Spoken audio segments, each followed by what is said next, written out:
So what resources do you guys use to find activities or lessons plans? Are you accessing everything that the school district has put out for you?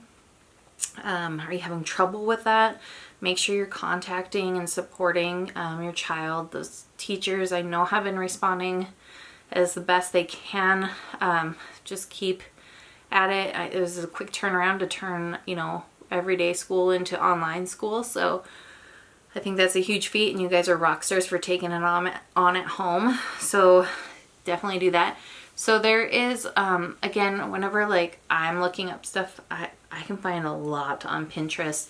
And then typically you'll find some groups, like bloggers and things that have a pretty good plethora of things. They often charge for some of it's free.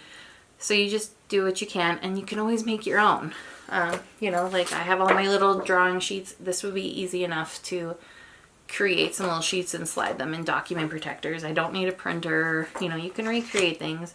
They might not have as cute of drawings or clip parts if I'm hand doing them, but you can still do that. So the next part of the day is free play. So with free play, I still want to manage that a little bit. I want it to be age appropriate. I want it to be trusted. So I highly recommend you kind of pick what those things are for you, and they can choose from that. So maybe they draw some sticks out of a jar that have it written on there, or pieces of paper or something. Or you just have a few options and they can choose whatever that is. At school they usually have stations they can do, or maybe they have recess. Outdoor play would be amazing if you have that availability. It's just good for them to burn off some of that steam. Like today, Aiden went out and built a fort in the snow, and he thought that was the best thing ever. So I want to really recommend, if you can get them to go outdoors. It's a great opportunity to do that. If you want to let them just play with their toys inside, that's fine. Pretend play, they get a lot out of that. Basically using what they've learned and applying it through play. Maybe they want to continue building or doing whatever you previously had. They want to finish their art project or something, and that's okay too.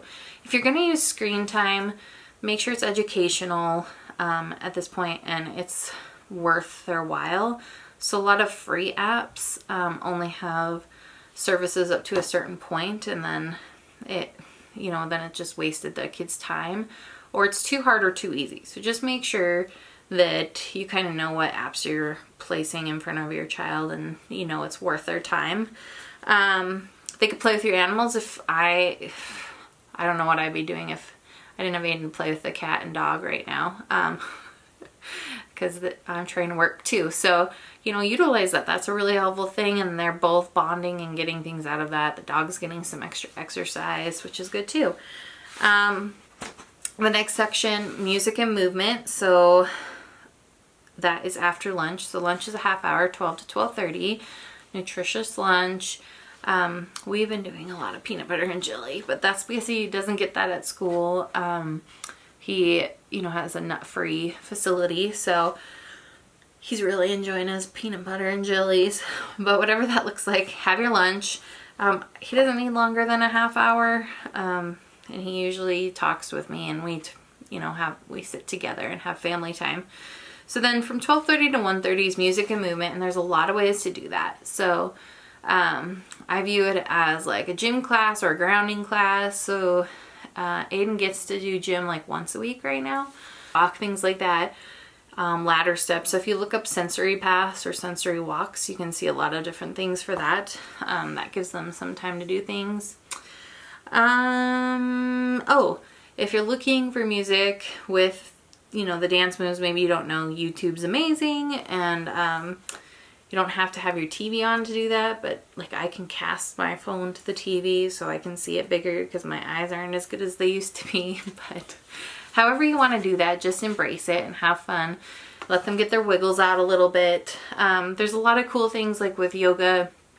You can find mats and charts and things, and there's different games. There's a lot of dice games out there. So I found these ones that have yoga, and you roll one that's got different yoga poses, and the next one has things you have to recite, like your ABCs, counting to 20, the vowels, days of the week, things like that. So that's not useful for everybody. So maybe you do that. So I found these at the dollar store. You could create your own by writing on a Sharpie or making some stickers or something. Get creative. And whatever's age appropriate for things your kids need to learn, you could do that with, you know, change it up with some yoga or exercises if yoga's not for you, jumping jacks, sit up, like whatever you want that to be. It's just good movement and they're learning something. So whatever that is, you could do that. So do you have a favorite song from your childhood? So if you do and you haven't shared that with your kid already, I highly recommend you do that. There's a lot of good ones out there. If you're anything like me, you get to revisit all of them all the time. So it's a lot of fun to go back to your childhood. So our next is quiet time. So 1:30 to 2:30. And this really needs to be based on your child's needs. If they're young, let them take their nap. If screen time is appropriate, do that. Let them decompress a little bit, and it's time for you to get some things done for yourself as well. So I know it's only an hour, but it's a good time in the day when maybe you need a break from each other. So take that break. They could do journaling. Journaling's, you know, anybody can do that. If it's little kids, you give them a little prompt and they can color. They don't have to write if they don't have that capability yet. Journals don't have to be hard. They could be a notebook. They could be some stapled paper together.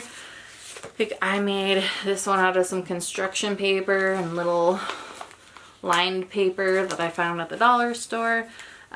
Just to show you guys, you know, some kids will think this is cool. Mine would rather just use a notebook, even though he's gonna have this one. But for older kids, you can find a lot of prompts online.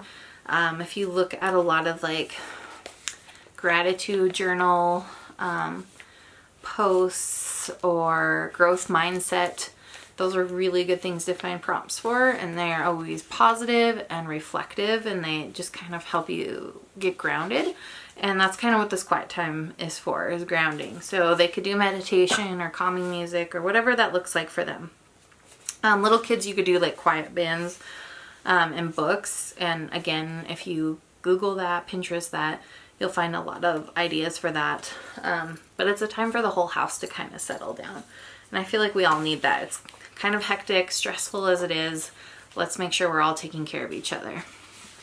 So then from 2:30 to 3:30 is communication. So that's like public speaking, interpersonal communication, social skills. So we do that a lot through storytelling.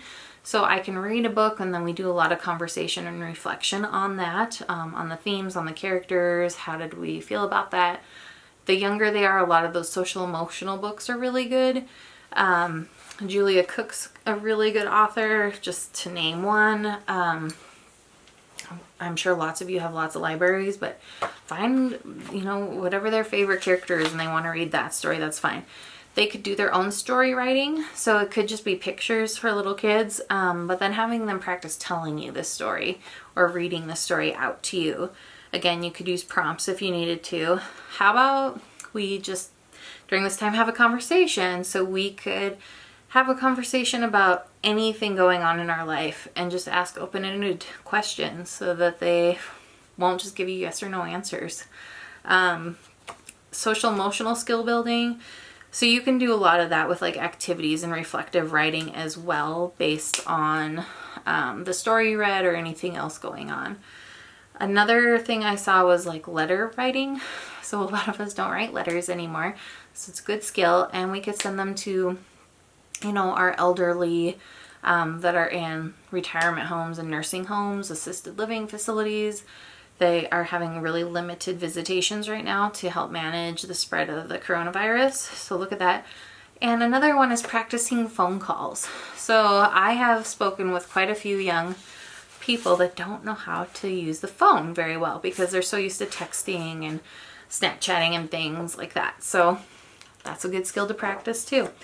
So with those, which activity do you think your child would have the most interest in doing? And do that. Do a variation of them. Challenge them. Get them to try something new that maybe they hadn't. Don't be afraid to have fun with it too. So then the last section of the day is 3:30 to 4:30, and that's fine motor skills and letter writing. So basically practicing whatever, like if they had spelling words or something would be like that. They could continue journaling. If they're older kids, you're probably just having them finishing up whatever homework they have. But with like Aiden, we are using display boards and flashcards and Play-Doh and practice sheets because he's learning how to write right now. So focusing on that letter of the day, what those words are, what they look like, what the objects look like that belong to those words. So he's getting to see a lot of that and opening up literacy, and then practicing those skills with writing. Other things we're trying to get him to do is like the calendar, days of the month, week, things like that. So anything that reflects to what they're currently navigating as far as like milestones or readiness for the next level, like focus on those during that time. It's always kind of hard, and it's fun to get that done at the end of the day, and then they have family time and free time. So don't be afraid to do all of these things by hand, whatever you have available. Don't feel like you have to go out and spend a lot of money, and just have fun, get creative, spend time with your kids, get back to family time, and and make the most out of this break we have. And I know it's more stressful for some than others, and please do not be afraid to ask for help. If you need help finding resources, please reach out to me. You can reach out to me through this messenger. You can go to Facebook at Alliance for Youth. You can go to allianceforyouth.org, our website, and find my email. I'll post my email at the bottom here for you to contact me as well. So that's nzimmerman@allianceforyouth.org. And I will help navigate you and point you in the right direction. I'm always here to help. If you guys have comments, suggestions, things you want to learn about, things that you found helpful about this video, please post those as well. Without your feedback, I can't get you what you want. So we will be posting these videos every Friday, and there will be more than that coming out, especially in these next few weeks. So just like us, follow us, share us, and if you're on your Facebook feed, I'll be make sure you follow at Alliance for Youth so that you can see upcoming videos and posts as well. So I really appreciate you guys taking the time to listen to me share my thoughts and ideas about how we can navigate this time, and I hope you all have a good night. Thanks.